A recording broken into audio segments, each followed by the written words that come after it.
Greetings, esteemed audience. It is a great pleasure that I find myself in a privileged position of conducting an interview with Mr. Edward Rogers, the Distinguished Retired Chief Knowledge Officer of NASA Goddard Space Flight Center. So, sir, my personal question is, there are many people around the world who want to get into space organizations, and they personally find it very challenging to get into NASA, especially because NASA has its own level of knowledge and then has its own level of credibility and then secrecy. So, how could any person or any average person, or just like me, could actually get into the level of NASA, so get the brains of NASA? So first of all, you're not an average person. Thank you, sir. You're at Chennai Institute of Technology, so you must be good, knowing something, right? Yeah, You're doing very well. So you're on a good road. NASA, of course, is a government organization, yes, like ISRO. Yes, sir. So they can be very selective, as you're saying, Yes, to get each other. But for every person who works in NASA, one employee, there are probably 8 or 10 people working in companies that are building things for NASA. So you can do space work. Most of the people doing space work are working in these companies, building things, contracts, vendors, providing the equipment, the machinery, the rockets, all that stuff for NASA. So you don't have to work at NASA as an employee to do space work. In fact, as I said, most of the people are not employees of NASA who do space work even in the US. I see. You get that point, sir. So what you're trying to say is that you can work for NASA without being in NASA. Something like that, yeah. In fact, so I had many people worked with many people when I was working at NASA who worked in these companies. And what they told me was, inside the company, so they may have other contracts, maybe with defense, maybe with transportation, commercial, satellites, different things. But the people in the company always wanted to work on the project that is working for NASA. So that way NASA benefits because they get the best people, right? Those people want to work on that project. If they have inside the company, they have a project with NASA, they want volunteers, all the best people want to work there, you know? Yeah. So it's easy to get the toppers. So NASA gets those top quality people without having to hire them. You can easily get selected people and then with very proficiency. You get good folks, good quality.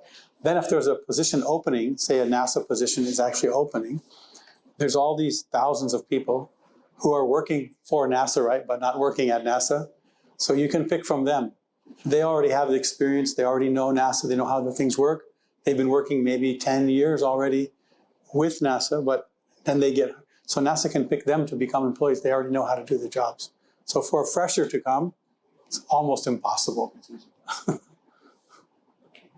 Even if it is impossible, sir, I would like to know how could it really develop that much of capacity? Well, one of the things interesting is, what do you think the #1 hiring job is for NASA? Probably computer science? Computer science? Yeah. Close. It's #2. First is electrical engineering. Everything's electronics and everything is computers.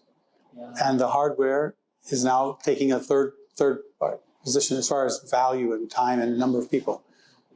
But the programming and the electrical designs are the top. Yeah. Most people want to study aerospace or astrophysics or something.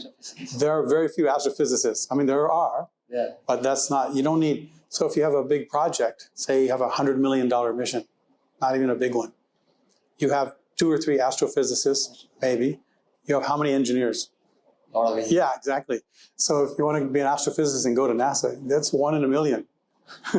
But if you want to be an engineer, you might work for a company that works for some defense, maybe some space work, and you could get some experience working with NASA. Or even ISRO, same thing. Nice. Yeah. Very good. Yeah, wonderful. So what he's trying to say is that even though it's out of the reach like NASA, I could work for NASA without being in NASA. And that's also available to people who aren't even, you don't have to be a U.S. citizen. Yeah. You can go there, because if you can be a U.S. citizen, you can't get a job with the government. It's difficult. But if you go, you can work for these companies.